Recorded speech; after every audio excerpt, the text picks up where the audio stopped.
Send me your mercy, send me your peace, or I am lost for sure.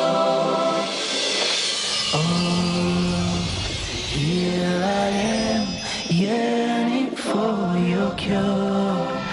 This humble servant will be diverted from you no more. Assalamu alaikum wa rahmatullahi wa barakatuh. May Allah's peace and blessings be on each and every one of you. I'd like to welcome you, dear viewers, to another in our series, The Best of Tawheed. In this series, we're looking at the best evidences to support the correct understanding of Tawheed in Islam.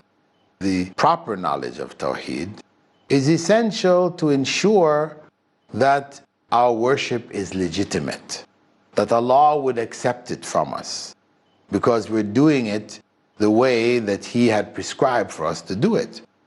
And we're not doing it the way that satanic forces have introduced, which violate and contradict the essential principles of worshiping God alone, which is the basis of our declaration of faith, La ilaha illallah, there is no God worthy of worship but Allah.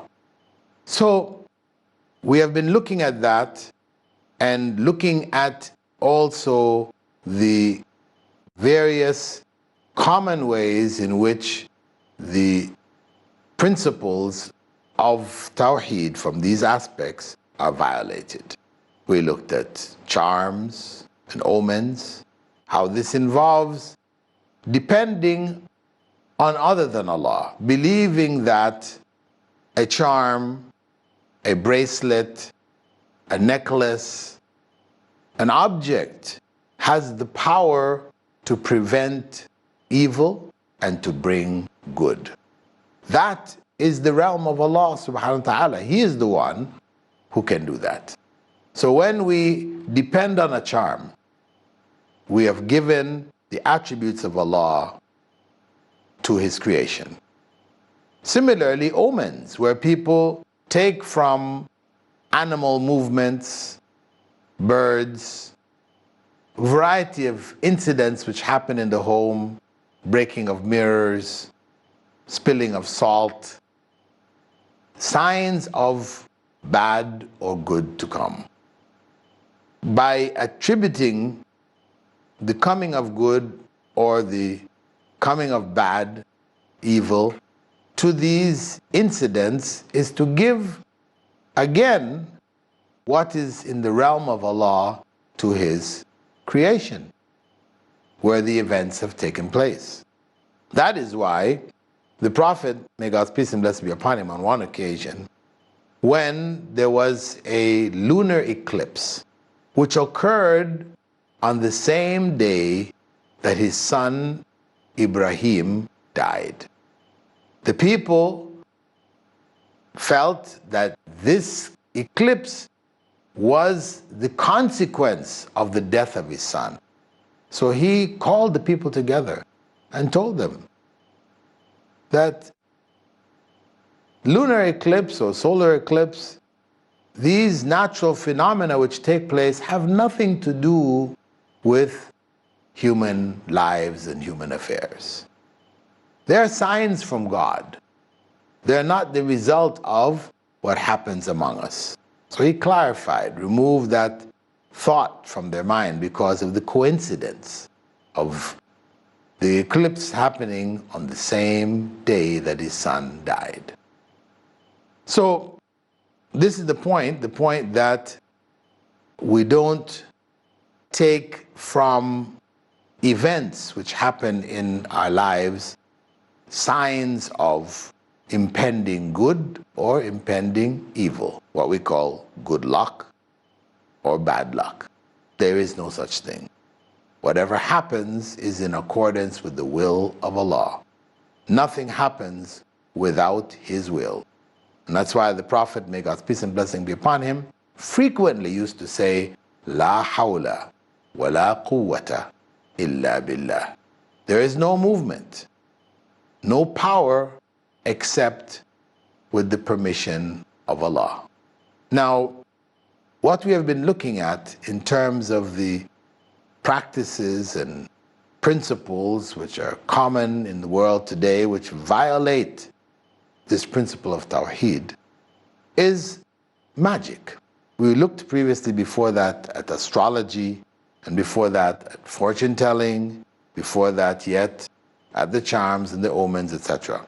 Magic we looked at in our previous episodes, and from magic we went into magic related area where the magician is involved in calling on the jinn and agreeing with it, entering into a contract with it, that it would do certain things in this world for whatever is requested of the magician, of sacrilege and inviting other people to sacrilege.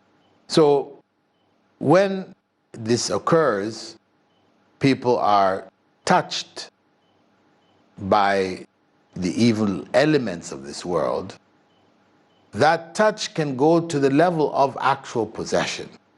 So we have seen and we've discussed in our previous session that the symptoms of possession may look like medical symptoms also, common medical symptoms which are known: epilepsy, split personalities, bipolar disorders, etc., etc. A variety of names have been given to it in the medical profession.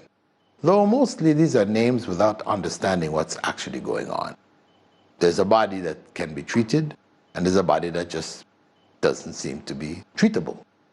In that area of the untreatable, we find that those who have involved themselves in what is called ruqya, reciting the Quranic verses that the Prophet ﷺ prescribed over people who are suffering, that these people have been cured. What seemingly miraculously, they have been cured. I've myself seen cases of it, where psychiatrists were unable to do anything with an individual, and due to the reading of Quran over this person continually, he started to get better. And the only thing the psychiatrist could say was, just keep doing whatever you're doing. It's working. And sure enough, this individual who had reached the point of a vegetative state, he had to be carried, put in a wheelchair, to be brought for treatment. He was in the psychiatric ward in Doha here. And psychiatrists said, we can't do anything more for him. They gave him medicines and it just became worse. Nothing they could do could benefit him. So they had to stop giving him the medicines. They just gave him small doses just to sedate him. That's all they could do. When he was read over on a continual basis, he improved to the point that he's now back in work. Nobody could have imagined that he could have been in that vegetative state and made it out of it to normalcy again. When I saw him, and I've seen other cases, I thought this was a hopeless case. He was gone. There was no coming back. He'd gone beyond the point of no return. But Allahu Akbar, with the recitations, etc., he came back to normalcy. So we have this treatment of Quranic recitation is referred to as ruqya, recitations over people who are apparently possessed or having spiritual illnesses. And of course, the Quran describes itself as being shifa'un lima fi sudur, as a cure for what is in the hearts. It could be a cure from a psychological perspective, or it could be a cure from a spiritual perspective. Allah doesn't define how that cure takes place. But we know it should be within the realm of what the Prophet ﷺ did. Because you have some people, when people are brought to them in these states, etc., they will take Quranic verses and they will write it on a plate in saffron. They'll get saffron, like ink, and write Quranic verses. then they will pour water on it and give it to the person who is possessed or whatever to drink it. We say, well, where did that come from? Well, Allah said in the Quran that the Quran is a cure. So, but it doesn't mean cure meaning you do whatever you want to do. We already said that, to take the Quran and roll it up and put it in a locket and wear it around your neck, this is not legitimate. It's not going to cure anything.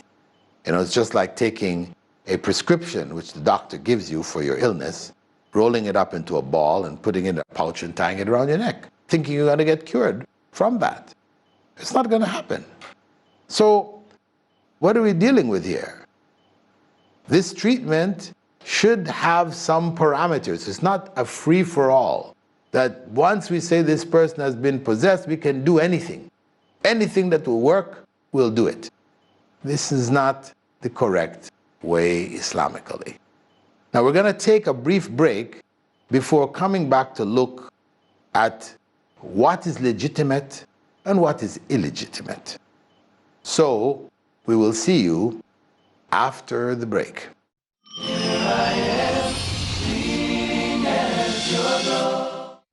Assalamu alaikum. Welcome back from the break. Now, before the break, we were looking at other methods that people have developed for dealing with humans, Muslims, who are seemingly possessed. We spoke about the fact that the Quran is a cure. And the Prophet ﷺ taught us, recite the last two kuls. He gave us Ayatul Kursi. The Sahaba used the Fatiha and he approved it. This is what we have. He also gave du'as, we mentioned before, Adhib al-Ba's Rabbin Nas, and other du'as which involve ruqya. Bismillahi arqiq min kulli da'in yu'dhik, for example. And in the name of Allah, I recite over you to cure you from whatever is harming you. This du'as like this the Prophet Muhammad ﷺ taught. So the point is that we have a clear body of practices which the Prophet, may God's peace and blessings be upon him, prescribed.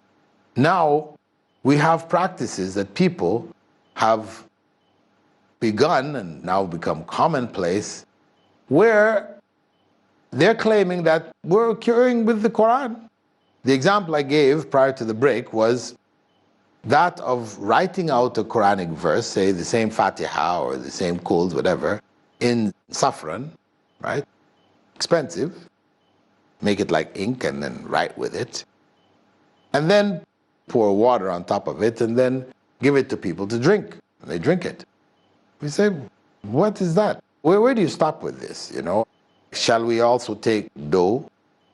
And, you have this, like the bakers, they'll put the dough in different shapes. You can squeeze it out slowly and write a verse from the Quran, then cook it and eat it. Where do we go? Where are the limits for all of this? The limits have to be what the Prophet ﷺ did and what he didn't do. We need to stay with what he did. So other practices where people are now reciting Quran and blowing it on bottles of water, on oil, Zayt Zaytun, the virgin olive oil, blowing on it, reciting on it. You can go to Islamic stores where they're selling, black seed, of course, is recommended by the Prophet ﷺ. They're selling honey, wonderful. Then they also will have bottles. They say this bottle was recited on by, Sheikh so-and-so. He recited over it. It costs so much. Here's another bottle. It was recited by another sheikh, imam, so-and-so of this. And here's another bottle. So like you're going to a pharmacy, and they're pulling medicines for you.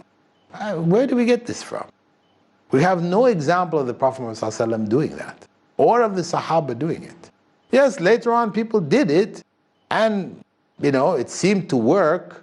And so people said, well, okay, since it works, we can do it, but we got to understand also that there is a psychological element here.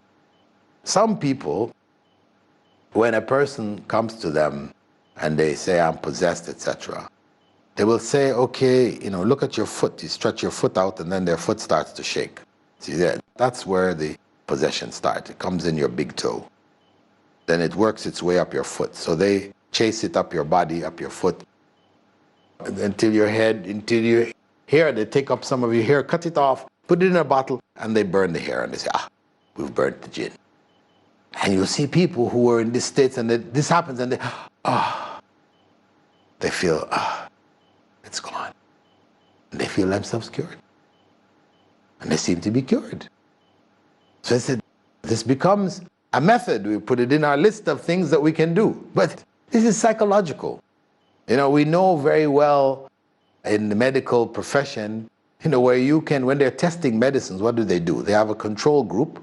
One group which they give the medicine to, pills, for example. Then the other group, they give them sugar pills. They tell them it's the same medicine. And you will find every time that they do this, the people who are taking sugar pills will get cured with that medicine. As the people from the medicine are cured, who are actually taking the medicine, people who are taking sugar pills are also cured. Now, if they see that the people taking the sugar pills, their cure rate is almost as good as that of the medicine, they say this medicine is not good. It's just psychological. So it's only when the medicine is bringing like 80%, 75% cure, and then the placebo, they call it, or the sugar pill, is bringing like 25%, they say, okay, 75% means this is really working. 25, but if you see 25, 30% in both cases, you say this pill is useless. So why they know that? Because half of the treatment, they'll tell you, is your faith in the doctor. You believe the doctor is going to cure you. That is enough in certain cases to actually cure you. That whatever they've done after that didn't do anything. It was just your faith in the doctor. So we know that this psychological element is there. And many cases of what people think to be possession are not really possession. Even amongst the others, like the Christians and that, Catholics, I remember reading some articles, written by those who are engaged in this on a basis, real-time basis. They're saying maybe only 5 to 10% of the actual cases that come to them are real possession. The rest of it is psychological things happening with people. It tends to be more among women than among men. And, so much of it is problems in the family that are brought out in this way and that way, and it's not possession at all. The greater proportion of it. So we have to beware of those who are selling the deen, actually, because it becomes a business, selling the deen, for this price. It is really not fair, and people need to know what constitutes treatment of possession from a Quran and Sunnah perspective, and what does not. Now, we have another issue that we raised earlier, whereby we find people possessed among Hindus, among Christians, for example.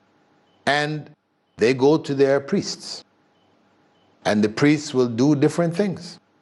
In the case of the Catholics, they will hold up a cross, they'll read the Roman ritual, and they'll burn incense, they'll walk around them, and they'll say this and get out in the name of Christ and all these other things, and people get better. And they're cured. Some cases, it may be that psychological thing. Other cases, it may very well be, because we have to, how do we explain it happening for the Christians? The Hindus also do it, and their people get cured too. And then Muslims do it, and they get cured. So when you look at it all, you start to question, well, is there any reality to this? Or is it all psychological? Well, reality is that it isn't all psychological. There is an element which is actually involved in the jinn.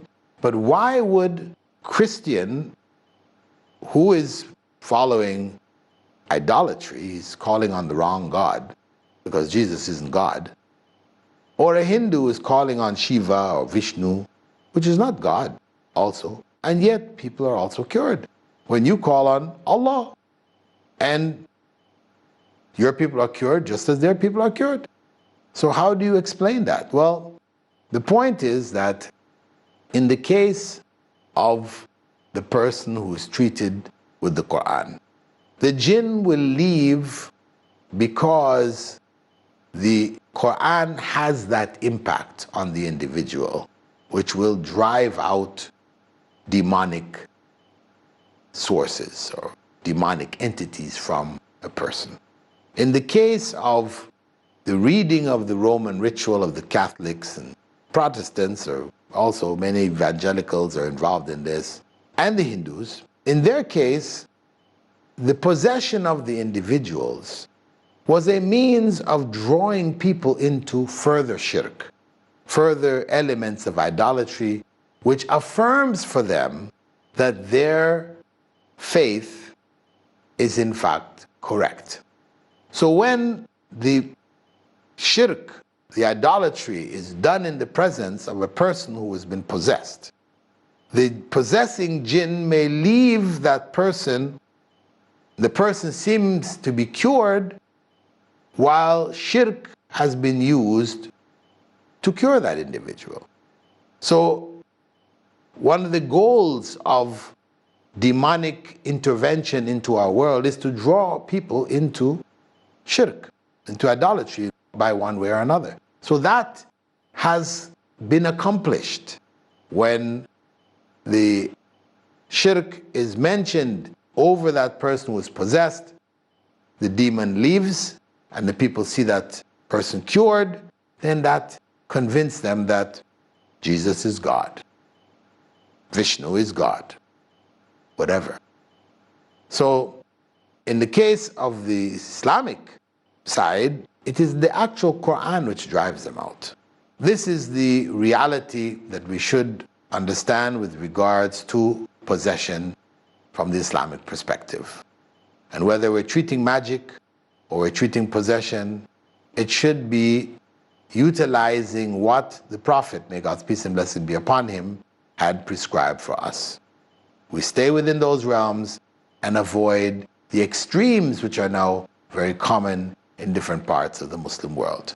So with that, dear viewers, we'd like to thank you for being with us in this segment of our series, The Best of Tawheed.